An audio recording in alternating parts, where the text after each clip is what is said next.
Anna, and good morning. Well, it's a delight to be here at the tea room, great venue, a nice breakfast, and of course it's a delight for all of us to be here to support Crusaders that has, for so many of us, supported us in our formative years. It's had an impact on so many of us here, spiritually. It's impacted us, no doubt, socially and morally, and for some of us, it's even had a bit of an impact on us academically through our attendance at the aptly named Last Chance Study Camp. I'm sure a few of us have been assisted at that, and I, in the 1990s, got the chance over a number of years to be a leader at a couple of Last Chance Study Camps, and a dirt bike camp and a fitness camp, amongst others, and of course they were great to be involved there. But the 1990s is a long period, a long and different era to 2015, and we're just half a decade away from the 2020s. And the great thing about Crusaders is that they have continued to be there for each new generation, for the next generation, and have adapted and connected with each cohort as they have come through. I mean, think about the era that young people today are being shaped in. Think about the technology and the platforms, the devices and the apps that transform them. Very different to what so many of us experienced during our formative years. In fact, I was just thinking that if our social network, if our social connectivity is defined not so much by these sorts of apps, but by that sort of device, then maybe you're a fellow child of the 90s and time to upgrade and update. A few things I would say about this era in which this next generation is being shaped, this era, as we approach the 2020s that we're all living in and being transformed by. We're living in an era where we're adding an extra million people every 2.5 years. We're living in an era where demographically we are growing very significantly. We're just a few weeks away from hitting the 24 million mark. More young people alive today in Australia than ever before. We hear much about the ageing population and perhaps forget that actually we're experiencing record births. This generation, Generation Alpha, born since this decade began in 2010, will be Australia's largest generation ever. The current baby boom far exceeds that original post-World War II baby boom. So more children to impact in this nation than ever before in a fast-growing population. And the population is changing, the generations are changing. Of course, our era is changing significantly as well. If we think about the national population and look at the census data in terms of how many Australians identified their religion as Christianity, it's still some significant numbers. 61% of the total population voluntarily identified their religion as Christianity, with the 39% in, say, no religion or another non-Christian religion. If we take the majority of the population, therefore 61%, and look at how many of them attend church regularly, you can see we're at just 15%.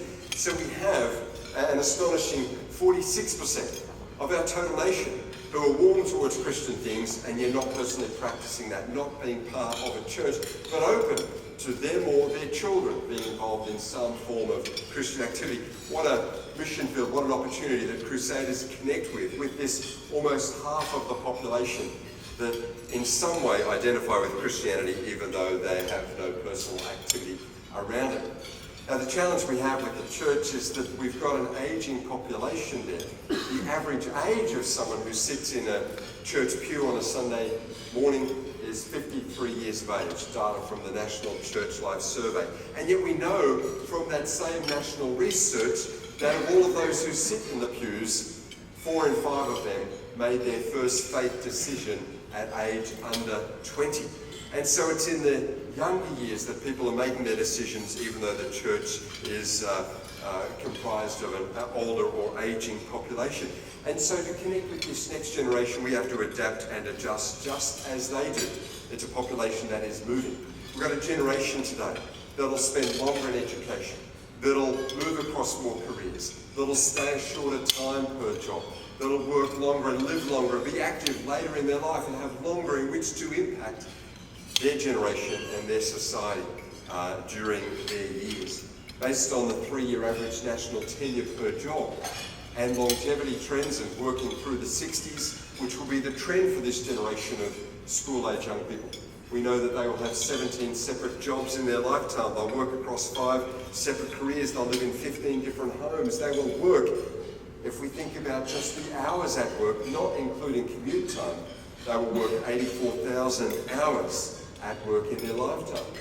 And while we think schooling, the 13 years of schooling is a long time, it equates to just 1/6 of that. They will spend 14,000 hours at school. So there's this amazing opportunity, this window to connect with this generation during their school and formative years, through school groups or through attending camps that'll impact them for 6 times the length of that through their working lives beyond. We're dealing with a generation that are global and influenced through technology, of course. I was thinking about this generation and what shapes them. It's symbols, not just words. It's technology, not just traditional influence channels that influence them. And so I put up here some of the scariest symbols for this global generation. It's the symbols that influence them, and that's a fairly scary symbol for this generation today, because if you can't get the internet connection, that's quite a drama. That's a fairly scary symbol as well, because if you have to wait more than a second for something to load, that's a bit of a catastrophe. Probably the scariest symbol of all, though, for them is that if the battery comes to an end, then life as we know it comes to an end. That's a major drama. We have an opportunity to connect with this 21st century generation, to impact them in their era and for their generation and for such a time as this. We know from the research that we've conducted that actually Gary and some of the board at Christian Venues Australia commissioned with the National Church Life Survey. We know that the impact of Christian camping on young people is phenomenal. If you look at those who attend church and look at the most influential chapter or journey for them in coming to faith, you see that church attendance was big and religious education and scripture. Crusaders involved there, and youth group Sunday school, but church, a Christian camp. Attendance at a Christian camp was the 5th of all of those impacts, ahead of confirmation and evangelistic event and mission group, etc. And for 1 in 10, church camps were the most significant in coming to faith. Attending a camp with a Christian purpose was significant for so many. If we just look at 15 to 29-year-olds, we know that Christian camping was actually the 3rd most impactful attendance program that impacted them with a gospel decision. In fact, for all of those who have attended a camp and sit in a church, we know that for 47% of them, almost half, attending a camp or a conference or spiritual retreat was very important to their conversion or first faith decision. So we see through numbers, through the data of churchgoers across Australia, the impact of Christian camping. The evidence is now in, and of course it is profound. And how much more for this emerging generation as the baton is passed to this next generation. There are many of the leaders and the influencers in our world today are the builders generation, and of course the baby boomers. They're the activators and the funders and the influencers in our society. We've got a new generation of parents now, Generation X and Generation Y, starting to make decisions as to what their children will be involved in and how they're going to shape their children. They're decision makers in terms of camp attendance into the future, but it's these younger generations, the Gen Zs and the Gen Alphas, that we are connecting with now, this emerging generation. And if we sum them up, they are global in their influence, connection, and outlook. They're mobile in terms of their lifestyle and where they work and where they will live. They're digital in terms of the channels that influence and distract them. They're visual in terms of how they process information in this screen-saturated era. And of course, social in terms of who influences them. Not just the authority figures, not just parents or experts in their world, but peer groups. And through a positive peer connection at things like camping, they can be massively impacted for the gospel. In fact, so socially influenced are they that I see they're even putting up new safety messages in exit areas and stairwells these days for this emerging generation, like this sign: in case of fire, exit building before tweeting about it, because it just can be pretty dangerous. No selfies in front of the flames, it's just get out and let's behave safely.